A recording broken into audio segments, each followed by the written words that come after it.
জীৱনৰ এটা নতুন অভিজ্ঞতা, নতুন এটা কৰ্ম হাতত তুলি ল'ম বুলি ভাবিছোঁ। নাজানো কিমান দূৰ সফল হ'ব পাৰিম।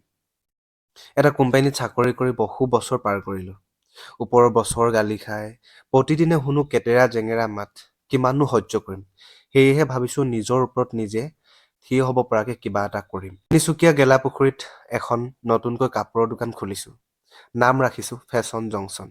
নমস্কাৰ, আপোনালোক সকলোকে আমাৰ ফেশ্বন জংচনলৈ আন্তৰিক স্বাগতম জনাইছোঁ। পিছে এয়া মোৰ নিজৰ দোকান নহয়। মই কাপোৰ বুলি ক'লে বলিয়া হৈ যাওঁ। কোনটো লওঁ কোনটো নলওঁ এফালৰ পৰা চাই যাওঁ। যিহেতু বন্ধুৰ দোকান, কথাই নাই। পাৰিলে আপোনালোকেও এবাৰ আহিব দেই। বহুত ধুনীয়া ধুনীয়া কাপোৰ আছে। আহিব দেই, বহুত ধুনীয়া ধুনীয়া কাপোৰ আছে। ভাল লাগিছে বেগটো। এইটো এইটো বেগৰ নিচিনা এটা মানে মোৰ ৱাইফক মানে গিফ্ট দিছিলোঁ দেই, পূজাত দিছোঁ, দুৰ্গা পূজাত। ভাল লাগিছে, বেগটো বহুত ধুনীয়া হয়। চশমা মানে মই এই চশমাযোৰ পিন্ধো যিহেতু, এনেকুৱা চশমা মোৰ কাৰণে মানে নহয়গৈ। মোৰ চকুৰ যিহেতু অসুবিধা হয়, তথাপি এইটো পিন্ধি চাওঁ। এতিয়া ডিচেম্বৰ জানুৱাৰী পাইছেহি ন, এনেকুৱা মানে ফটোটো মাৰিবই লাগিব, হয় নহয় কওকচোন? বা কেনেকুৱা লাগিছে? এইযোৰ ভাল লাগিছে দেই। এইবোৰ কিমান দাম কৈ দিয়াচোন? Only 100 rupees.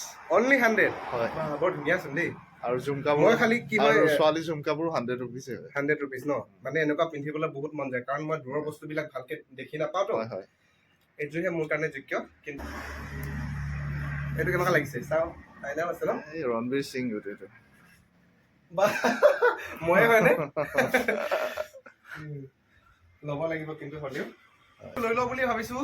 কেনেকুৱা দেখিছে ক'ব, আৰু খুব বেছি পচন্দ হৈছে মোৰ এইটো। লৈয়ে লওঁ দেই, লৈ লওঁ দেই। মানে মোৰ বন্ধুজনে এখন দোকান খুলিছে তিনিচুকীয়া গেলাপুখুৰীত, আৰু বহুত বেছি ধুনীয়া ধুনীয়া কালেকশ্যন আনিছে। তাকে বন্ধুজনক অকণমান সাহস দিওঁ বুলি ভাবিছোঁ। অসমীয়া ল'ৰা যিহেতু অসমীয়া ল'ৰা, লাগিব মজা লাগিব ন? এবাৰ চাই চাওঁ, ভাল লাগিব। কোনোবা এটা ল'ম আৰু। ইয়াতে বহুত ধৰণৰ কালেকশ্যন ৰাখিছে বন্ধুৱে।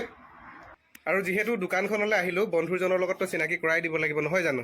বন্ধু চাই দিয়া এইফালে। কেতিয়াৰ পৰা আৰম্ভ কৰিছা দোকানখন, কৈ দিয়াচোন। মোৰ আপোনাৰ এতিয়া 3 মাহ হ'ব। 3 মাহ হ'ব ন? ভাল লাগিছে, বিশেষকৈ অসমীয়া যুৱক, আৰু আপোনালোকে অকণমান সহায় কৰিব। বন্ধুৰ দোকানখন মই দেখাই দিম কোনডোখৰত আছে। তিনিচুকীয়াত যিহেতু আছে দোকানখন, তিনিচুকীয়া গেলাপুখুৰী, বিহুতলী, চানমাৰী বুলি ক'লেও আপোনালোকে গম পাব। বিশেষকৈ মোৰ বন্ধুসকলৰ কাৰণে কৈছোঁ, খুব ধুনীয়া ধুনীয়া কাপোৰ আছে। আৰু তিনিচুকীয়াত যিহেতু মোৰ বহুত বন্ধু আছে, তেখেতলোকে বিচাৰি ফুৰে ভাল কাপোৰ ক'ত আছে, আৰু বিশেষকৈ বান্ধৱীসকলৰ কাৰণে এয়া খুব ধুনীয়াকৈ ৰাখিছে দেই। এইবোৰ ভাল লাগিছে কিন্তু। বেগ পাব আপোনালোকে, এইবোৰ দামবোৰ নকওঁ এতিয়া, আপোনালোকে দোকানলৈ যেতিয়া আহিব তেতিয়া গম পাব। আৰু এইফালে দেখাই দিছোঁ আপোনালোকক, চাওক, এইবোৰ মাত্ৰ 100 টকা। তিনিচুকীয়া গেলাপুখুৰী বিহুতলীত আছে। ফেশ্বন জংচন বুলি ক'লে আপোনালোকে গম পাই যাব। এবাৰ আপোনালোকে ভিজিট কৰি চাবচোন, খুব ভাল লাগে। আৰু দেখাই দিছোঁ আপোনালোকক, এয়া চাওক, দোকানখনৰ এড্ৰেছটো এইটো, ফেশ্বন জংচন।